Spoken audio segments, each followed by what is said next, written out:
It's looking bad today. That's how it's looking. Cole gonna break some shit. And if he don't break some shit, he gonna beat the out of him. Over this. Oh, nice. Oh. Kill in reverse. We don't care who it is. We have no friends. Shakur, if his cousin get in the ring, he gonna get this smoke. If his brother get in the ring, he gonna get this smoke. We have no friends. Strictly. They say iron sharpens iron. And if the footage and photos coming out of camp are any indication, Shakur Stevenson has stepped straight into a master class.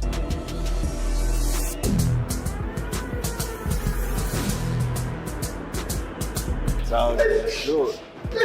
Tito, you can run, but you can't hide. It's getting hot. It's getting hot up in here. Oh, he looking pretty good. He ain't at his peak yet, but he's looking good. Picture this, a low-lit gym, mid-snapping, a steady rhythm of leather on leather. And in the center of it all, Shakur Stevenson moving like a chess grandmaster, with Terence "Bud" Crawford providing the kind of challenge only a proven elite can. That's the scene lighting up boxing feeds everywhere lately.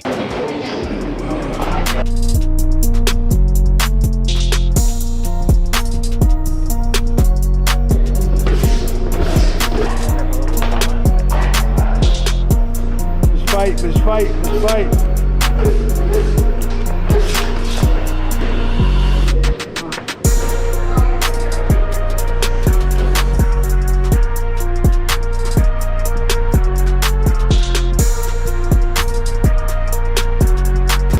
Ready, bro. Filing all cylinders. Reaction time there, speed there. It's focused on. That's what got him ready. It's focused.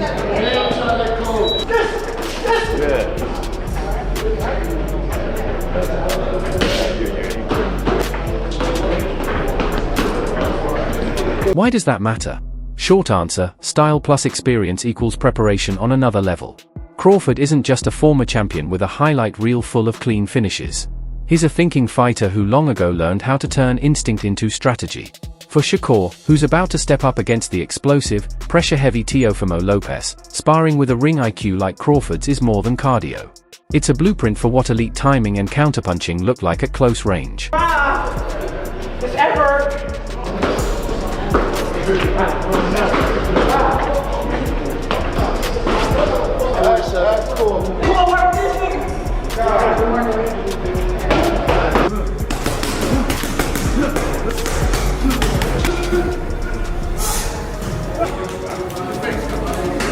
Let's get into the specifics. Shakur is a technician, slick footwork, hands that flow in and out, and a knack for making opponents miss before they even realize they're in trouble. Lopez, on the other hand, brings torque, terrifying power, and relentless pressure that makes the space around you feel smaller with every step. But with Crawford helping Shakur in camp, they're not just grinding, they're even having fun while doing it. I don't care if it's ping pong, he gonna right, get it. Like how I'm if it's ping pong, he want the advantage in the paddle. I don't care about a paddle. You figure out how to win. I'm gonna win. Ain't no figure out. I'm gonna win. Man, I do everything, man. It ain't nothing that I can't do. Because they only see me winning, they say, oh, the reason why he winning because he's cheating. He gotta be cheating. They just can't accept the fact that I'm this good. A basketball game, if we play it, I think I'll be. You'll beat me and You'll beat who? But So you said, how you gonna stop me from driving there? 3-on-3, you gonna pick your tell you right now. Hey, look, okay, so, hey, Tom. So I asked him, how you gonna stop me from driving? He said, I'm gonna foul you. So we might as well don't even play, cause you telling me you can't stop me right there. I'm gonna foul you if you go to the basket. Right. Practicing with Crawford gives Stevenson the chance to hone two skills he'll need in abundance: patience under pressure, and the micro-adjustments required when someone closes the distance and forces the action. Think of Crawford as a living, breathing simulator for a dangerous, switch-hitting, savvy opponent. No, I don't gotta foul him. I was in Colorado training for the Cordina fight. I was working with Terence Crawford. Definitely a hell of an experience. You get that type of knowledge, that type of IQ. I look up to Bud a lot. Honestly, he one of the realest dudes that I done met. He's still a normal person in his head. Like, he don't believe that he's above everyone else. And that's how I feel about myself. You seen me around a lot.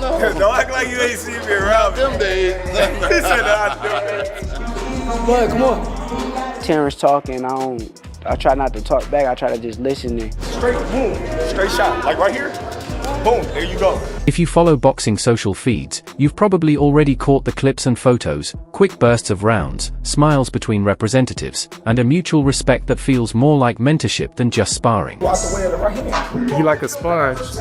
He soak up everything that he need to soak up, put it into his arsenal, and then he make the best out of everything that he learned from everybody. Then throw it straight left to the body. At the end of the day, you don't want to feel like a know-it-all. And the people that know it all are the people that don't go very far. You gotta always be a student. You gotta always be able to learn and pick up things from this person, that person. He's a work of art. The sky is the limit with Shakur. He got the boxing skills and the ability to, do whatever he wants in the ring. And it's gonna be very hard to beat Shakur, with the skills that he possesses and the smarts that he has, and given the opportunity, I think he can pose a great threat to. Those images tell a story. This isn't a one-off stunt, it's a deliberate, tactical infusion of experience into a camp designed to prepare Shakur for everything Lopez might throw at him. Sparring isn't about landing the knockout in practice, it's about building the muscle memory for the exact scenarios you'll face on fight night. What is that like? I mean, fighting Terence Crawford, sparring Terence Crawford, this guy's a beast. He can do anything, and you never know what to expect when you go in the ring with Bud. Have you ever got the best of him in sparring? I don't speak on that. I mean, I have good days. He had good days, and honestly, I appreciate him for pushing me to the level that I am at. Now let's talk psychology. Facing a fighter like Lopez, who can shift momentum with a single punch, is as much a mental challenge as a physical one. Having Crawford in your preparation does something subtle but powerful. It normalizes high-level adversity. If you can dance with a veteran like Bud in the gym and still execute your game, the panic spikes on fight night shrink. You learn how your body reacts under pressure, and then you teach it to respond differently. In short, confidence isn't guesswork, it's rehearsed under fire. They act like I'm not this person that I've been my whole life, so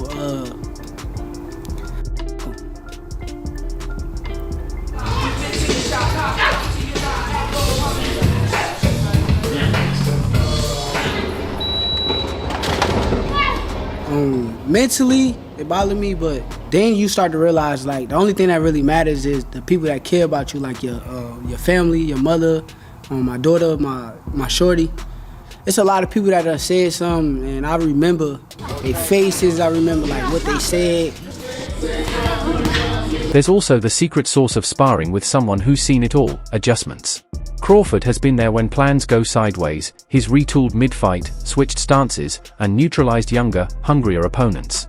For Stevenson, that experience is priceless. It's the kind of hands-on coaching that shows him when to throw a move one way, or when to dig into a body counter another. Those small decision trees add up, and months of drilling them turn instinct into second nature. And then they're calling the card on February 22nd the best card ever. How does that make you feel that you're fighting on that card? No disrespect to them guys, but I'm the best fighter. I think that I am what everybody want to see on that card. I think a lot of people say they're not gonna wake up at a certain time or all that stuff. But everybody's gonna be watching that shit. Everybody's gonna want to see Shakur. A lot of people try to act like Shakur is not must-see TV, but I am must-see TV. I am the best fighter in boxing. Everybody want to see me. Everybody want to watch me. I am the best fighter in boxing. Everybody wants to see me. Everybody wants to watch me. And let's not kid ourselves. Sparring clips don't always guarantee success. History is full of hype-filled camps that fell apart on fight night. But what we're seeing here feels different, deliberate, recurring sessions with high-level partners, and public acknowledgement from both sides that this was more than just a headline-grabbing photo op. That kind of consistency in camp work is what turns potential into performance. You could say there's more to it. Switch, attack!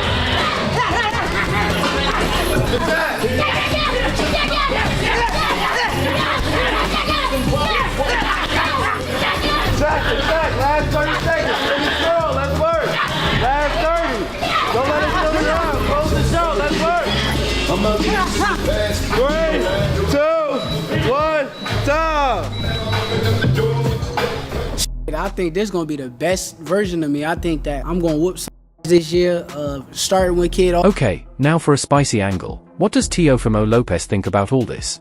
Smart Money says he's watching and talking.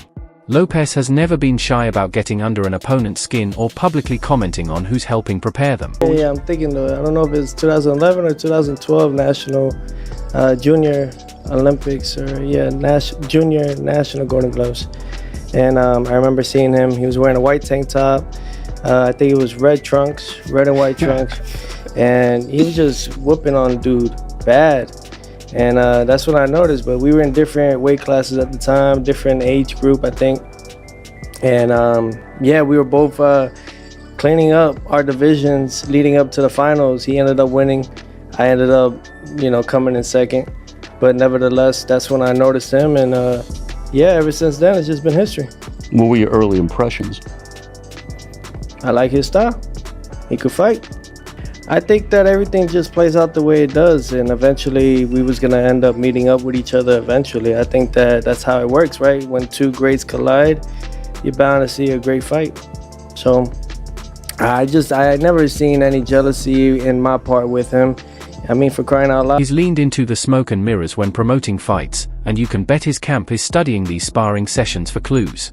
But here's the counter. Opponents who overreact to what they see on social media can play right into Stevenson's hands, especially if Shakur and his team are intentionally planting narrative decoys to get Lopez thinking a certain way. I'm thinking, I don't know if it's 2011 or 2012 National Junior Olympics or Junior National Golden Gloves. And I remember seeing him. He was wearing a white tank top. I think it was red and white trunks. And he was just whooping on dude bad. And that's what I noticed. But we were in different weight classes at the time, different age group, I think.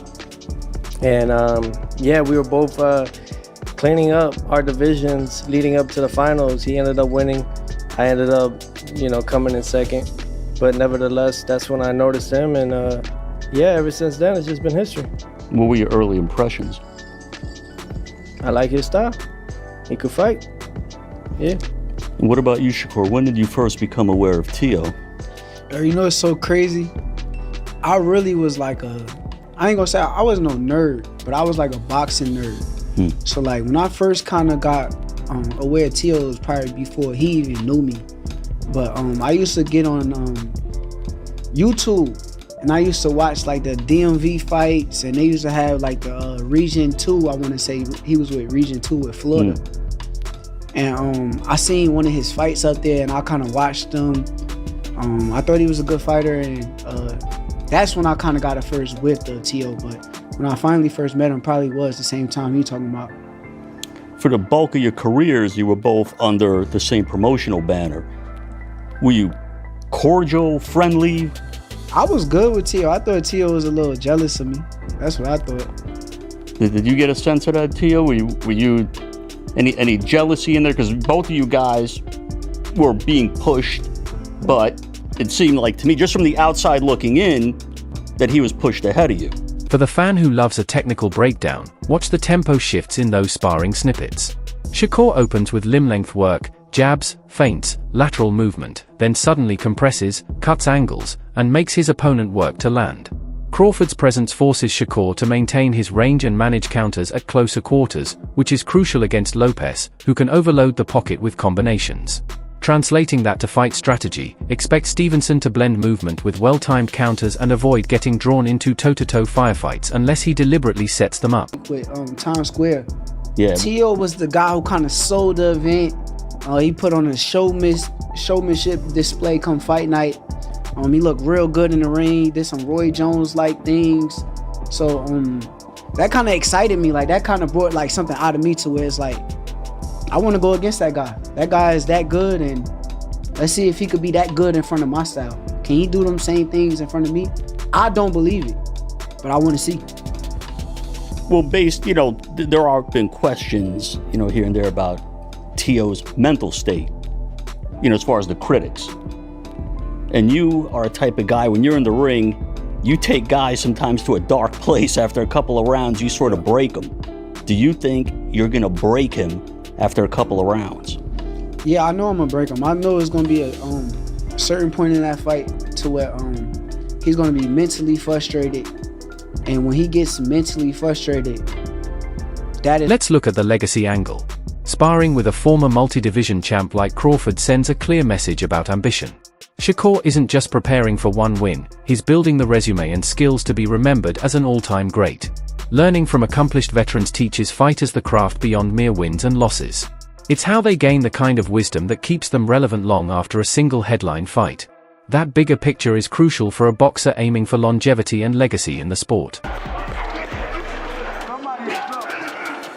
Somebody punch it like that.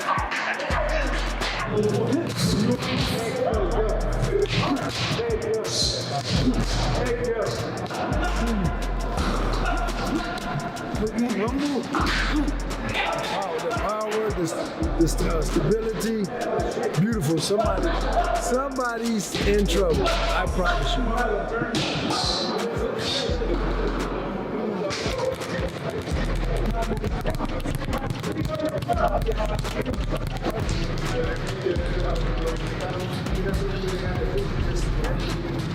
Get your ass up!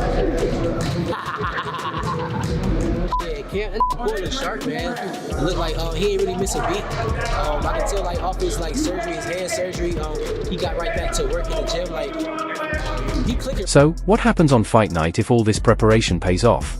If the sparring sharpened Stevenson's patience, tightened his counters, and honed his reflexes under pressure, Lopez could find himself up against a fighter who not only evades but also drains the power from aggressive attacks with perfectly timed counters.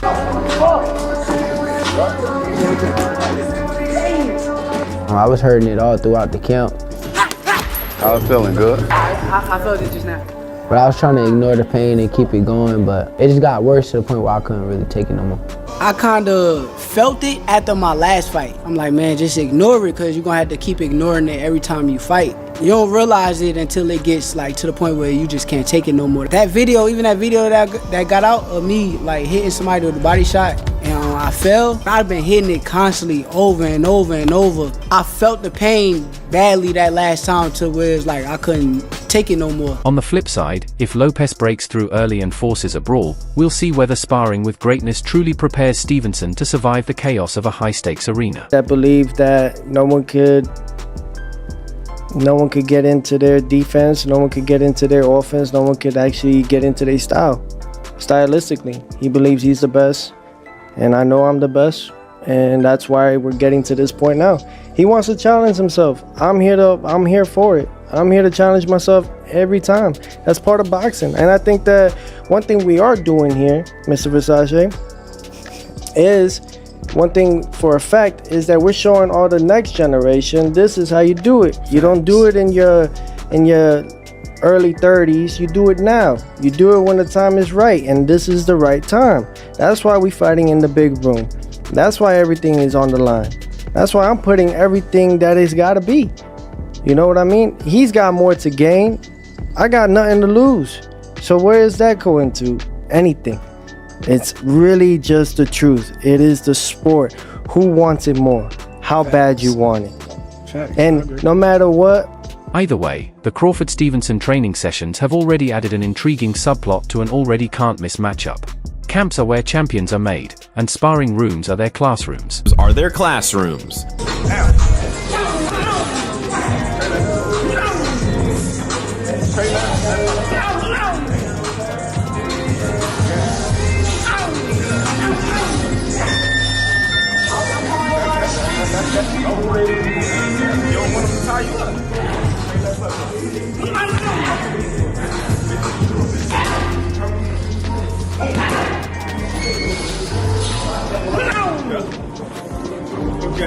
Watching Shakur Stevenson and Terence Crawford trade rounds gives us a rare peek into the pedagogy of elite boxing.